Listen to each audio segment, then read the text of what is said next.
Les amis, j'espère que vous allez tous bien. On se retrouve aujourd'hui avec une nouvelle vidéo d'actu. Les gars, l'actu principale va concerner Thomas Spinal. Vous allez voir qu'il est prêt à abandonner sa ceinture. Et je pense que la raison va en surprendre plus d'un. Et il y en a beaucoup qui vont pas comprendre et qui vont pas trouver ça normal. D'accord? Donc on va revenir sur ça. Ça va être l'info principale. Sinon, on va parler de Cyril Gane, d'autres combattants. Bref, on commence tout de suite les amis avec Thomas Spinal. Il semble déterminé, les gars. Regardez.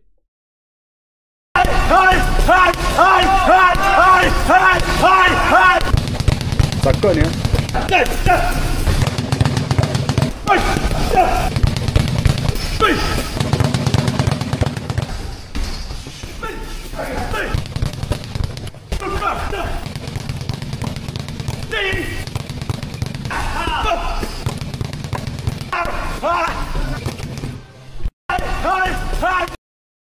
Continue les amis très rapidement avec un sparring de Thomas Spinal. Regardez bien ce sparring et je vais vous en reparler à la fin de la vidéo. Vous allez voir qu'il y a pas mal de fans entre guillemets qui sont inquiets par les images justement qui montrent. Voilà.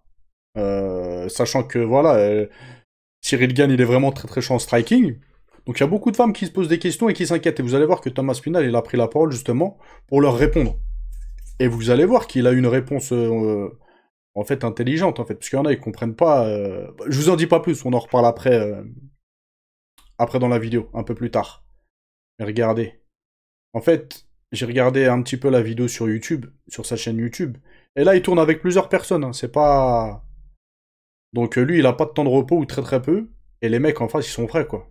Ils tournent. Voilà, ce qui est très classique. Après, les gars, c'est vrai, quand on regarde son striking avec Cyril Gane, ça n'a rien à voir. Ça n'a rien à voir. Cyril Gane, il est bien meilleur en striking. Techniquement, hein, je parle. Hein, en termes de panel technique. D'accord?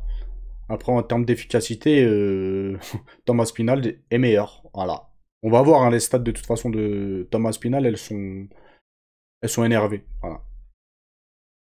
Pour rappel, hein, c'est le combattant qui a passé le moins de temps dans la cage. Devant Francis Ngannou. Il met que des KO, que des TKO, les gars, c'est une dinguerie, d'accord? On va voir ces stats, vous allez... Pour ceux qui les connaissent pas ou qui se rappellent pas, je vais vous les remémorer. On continue les amis avec Dustin Poirier qui souffre de ne plus combattre. Eh les gars, ça c'est très souvent le cas parce que c'est des mecs, ils ont fait ça toute leur vie presque, d'accord? Ils ont 35 ans, 40 ans, ils ont commencé les arts martiaux pour la plupart quand ils étaient petits, ils ont commencé la compétition très très jeune, d'accord? Pour la plupart.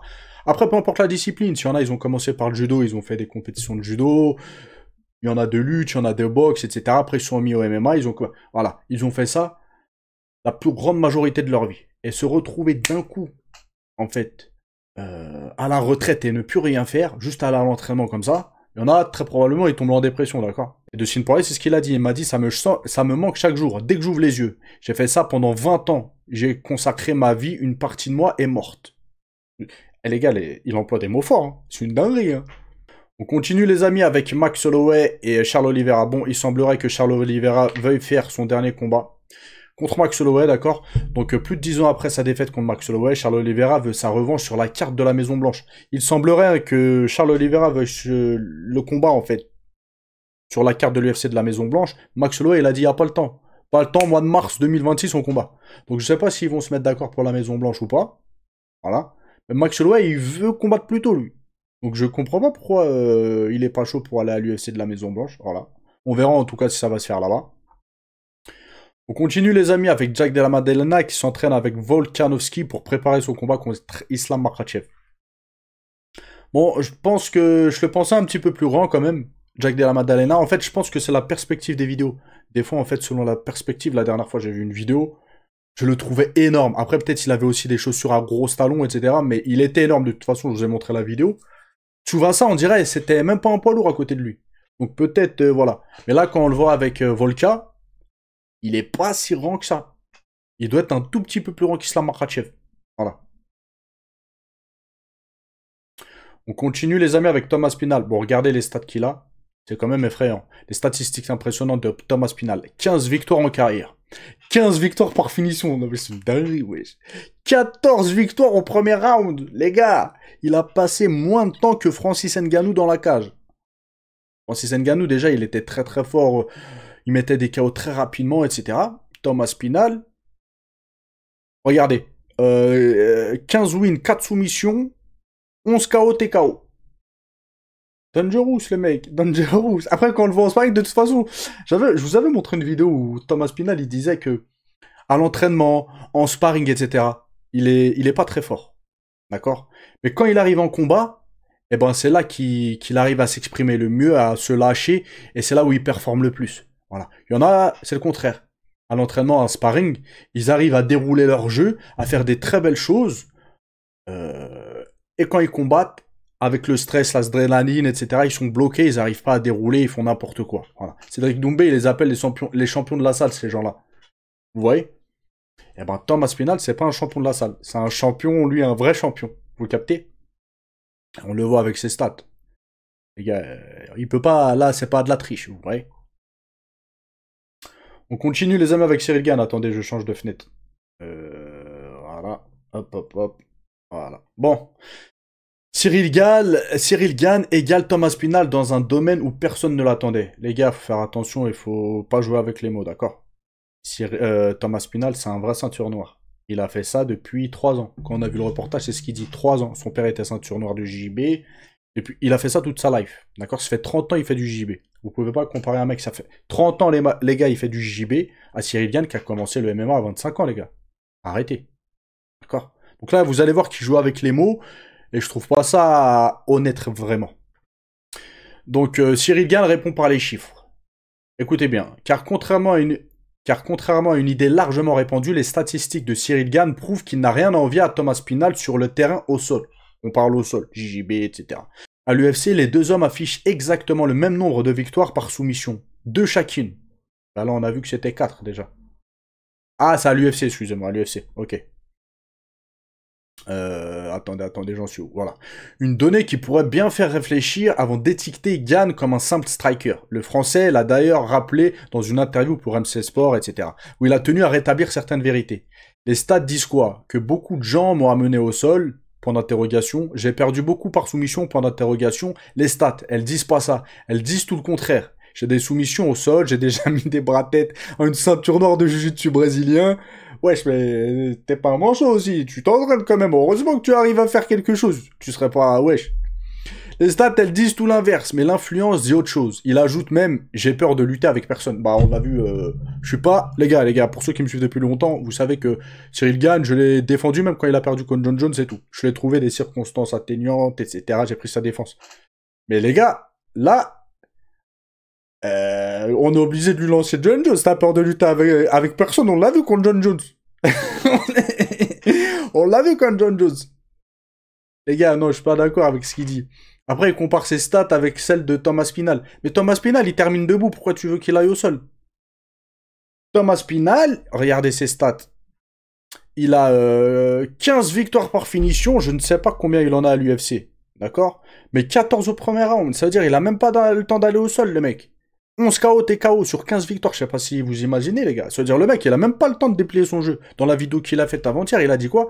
Moi, ça m'arrange que les gens ne sachent pas vraiment de quoi je suis capable. Que ce soit au sol, etc.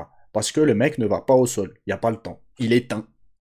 Donc tu peux pas te comparer à un mec qui est éteint debout et te dire ouais j'ai le même sol que lui parce que ou je ne le crains pas parce que j'ai 2 soumissions, il a 2 soumissions à l'UFC. Là c'est faire des raccourcis de malade les gars. J'espère qu'on est d'accord les gars par rapport à ça.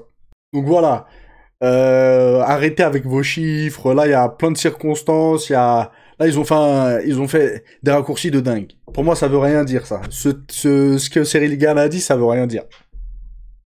On continue les amis avec Fernand Lopez qui confronte Cyril Gane sur ses doutes concernant sa motivation. Les gars, c'est chaud. Les gars, c'est chaud. Comment vous voulez que nous on se pose pas des questions?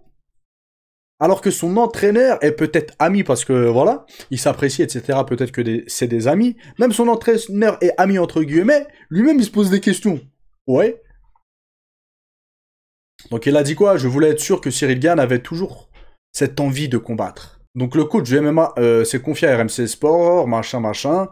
Et Fernand a dit quoi? Quand il y a un projet qui est aussi grand que celui d'aller faire une ceinture pour la 3e fois, il faut que je sois sûr qu'on a les mêmes intérêts. D'accord? Les mêmes envies. Donc il a dit quoi? Moi j'ai envie d'aller chercher la ceinture en tant que coach. Donc je pose la question à mon binôme. Est-ce que c'est un truc qui te challenge toujours d'aller essayer d'être champion à l'UFC? Donc Fernand Lopez a posé la question à Cyril Gane. D'accord? Donc de son côté, Cyril Gann a reconnu l'importance de cette mise au point dans une interview pour AMC Sport, etc. Il a dit quoi? On a besoin de se dire les choses, de comprendre à quelle hauteur sont les motivations. Donc il voulait être sûr que j'ai toujours cette envie d'aller chercher cette ceinture. Et c'était le cas.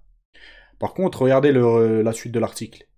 Il est dit quoi? Mais alors qu'il semble plus déterminé que jamais à atteindre son objectif, Cyril Gann a semé le doute lorsqu'un journaliste lui a demandé s'il pourrait poser les gants après l'UFC 321, excusez-moi. Quel que soit le résultat. Et le Français a simplement répondu, c'est une bonne question. Lâche-t-il hésitant? Aïe, aïe, aïe, aïe. Donc on voit là les gars, hein, Cyril Gann, qui perd ou qui gagne, il y a moyen qu'il prenne sa retraite, selon l'article et... Voilà. Donc on voit quand même, s'il a envie de prendre sa retraite, c'est qu'il est au bout. Quelqu'un qui est motivé par combattre, par machin, il a pas envie de prendre sa retraite. On voit, il y en a, ils rechignent à prendre leur retraite, les gars. Dustin Poirier, Islam Makhachev. Bon, Dustin Poirier, il a pris sa retraite, mais il a mis du temps. Max Holloway, il galère. Y a qui Charles Oliveira, il galère. Il y a pas mal, vous voyez. Ils ont toujours envie de combattre, vous voyez. Et Cyril Gann, je sais pas, voilà, je sais pas.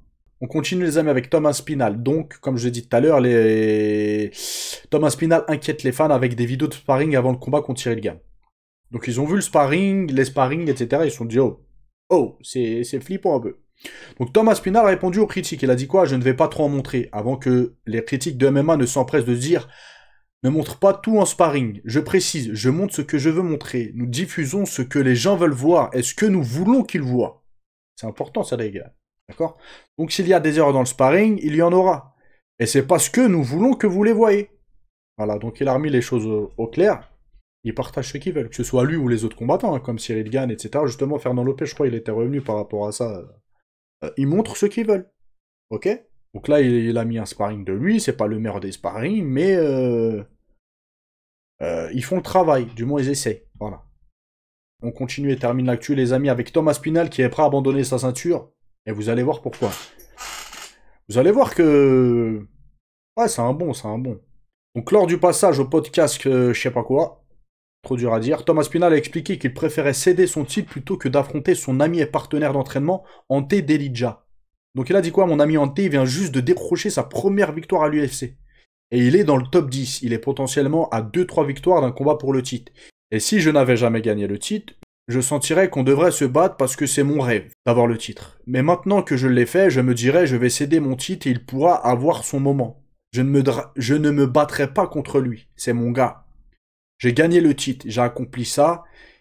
Et j'ai encore quelques combats devant moi avant qu'il arrive là-haut de toute façon. Au top du classement pour combattre pour le titre. Waouh. Ça c'est de l'amitié les gars. Il y en a qui se sont prêts à s'arracher la tête. J'étais revenu il y a peut-être un an sur ça.